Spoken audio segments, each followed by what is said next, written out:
आ जाएं। माननीय मंत्री जी अब हम सब लोगों के बीच में आ चुके हैं, मंच की तरफ आ रहे हैं।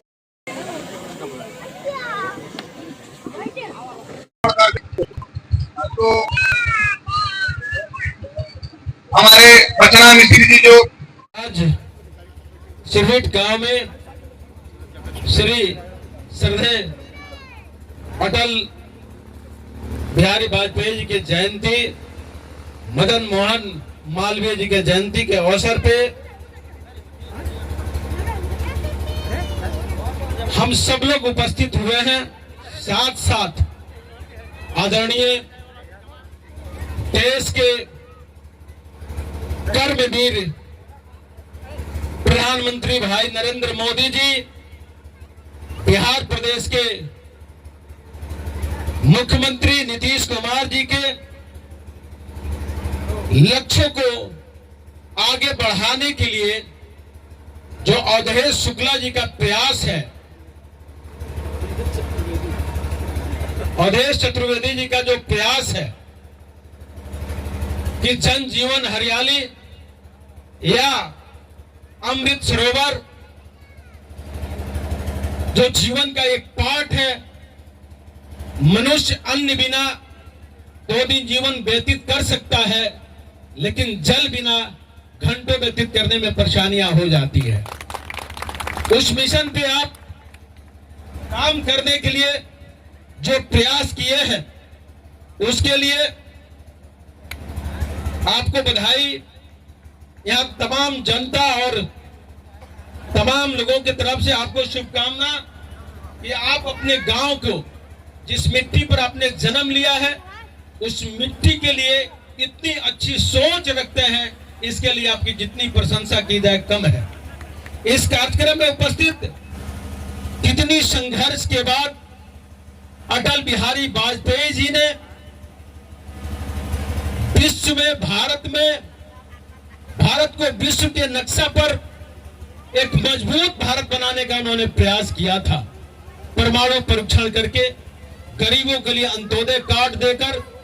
गांव में प्रधानमंत्री सड़क योजना देकर, किसानों के लिए किसान क्रेडिट कार्ड देकर, लगातार उस समय उन्होंने प्रयास किया था कि भारत का स्वाभिमान, भारत का सम्मान विश्व के नक्शा पे निश्चित रूप से आया, और उस समय आया भी था। मदन मोहन मालवीय जी के आप जीवनी के बारे में जानते हैं। उनका उद्देश्य था कि कण कण में शिक्षा का प्रकाश निश्चित रूप से हर घर में पहुंचाएं, और जिसके चलते उन्होंने गांव गांव, शहर शहर से, बड़े बड़े लोगों से उस शासन काल में जब अंग्रेजों का कुशासन चलता था इस भारत के अंदर, मदन मोहन मालवीय जी ने अपूरणीय, जो जिसका कोई विकल्प ही नहीं हो सकता है,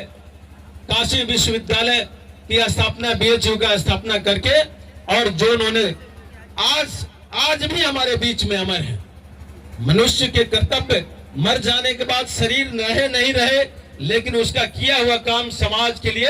ये दिखाता है कि वो आदमी कितने बड़े समाज के धरोहर के रूप में उन्होंने काम किया है। वैसे दोनों महापुरुषों को मेरे तरफ से और आप सब लोगों की तरफ से मैं उनके चरणों में उनको श्रद्धा सुमन अर्पित करता हूं। और साथ साथ आदरणीय प्रधानमंत्री जी का जो सोच है कि पानी का लेयर नीचे दिन प्रतिदिन भागते जा रहा है, और साथ साथ हम अधिक से अधिक पेड़ लगाएं, हम अधिक से अधिक पोखरा तालाब को सजा के रखें, सरिया के रखें कि उसमें पानी कम से कम रह सके, और हमारे जीवन के लिए दोनों चीज बहुत महत्वपूर्ण है। जल भी दूषित नहीं रहे, अच्छा जल मिले, और प्रदूषित हवा नहीं मिले, अन्न थोड़ा कम भी मिलेगा तो हम लोग जी सकते हैं। इसलिए उन्होंने जो डीम प्रोजेक्ट अपना बनाया है और जिस उद्देश्य से उन्होंने काम किया है, इसमें अवधेश चौबे जी का अहम भूमिका है और इस एनजीओ का अहम भूमिका है। आज आदरणीय मोदी जी का सोच है कि हर गरीब का अपना छत का मकान हो, हर गरीब के बच्चे भी जाके अच्छे स्कूल में पढ़ें, शिक्षा दीक्षा अच्छा हो, बेहतर हो, भारत मजबूत हो, भारत विकसित हो। आदरणीय मोदी जी का जो सोच है, जो अमृत काल का बेला चल रहा है, जब आजादी का हम 100वां वर्ष मनाए तो विश्व का सबसे शक्तिशाली देश भारत बने, इसके लिए उन्होंने निरंतर रात दिन काम कर रहे हैं। चाहे विदेश नीति हो, चाहे देश के अंदर विकास का जो योजना है, हर गरीबों के घर में गैस कनेक्शन पहुंचाना, हर गांव में बिजली पहुंचाना, हर घर में शौचालय पहुंचाना, इस सब तमाम जितने योजना चलाकर बेटी बचाओ बेटी पढ़ाओ तमाम योजना चलाकर और आज भारत को विकसित करने का जो लक्ष्य है, उसमें बिहार प्रदेश के मुखिया जी जो हमारे नीतीश कुमार जी हैं, उनका कदम में कदम मिला के आदरणीय मोदी जी के साथ चलने का काम कर रहे हैं। प्रदेश सरकार और देश का सरकार दोनों मिलकर काम कर रहा है। भारत के साथ साथ बिहार भी विकसित हो, कैमूर भी विकसित हो, इसके लिए निरंतर रात दिन काम हो रहा है। आप सब लोगों की सहयोग की अपेक्षा है।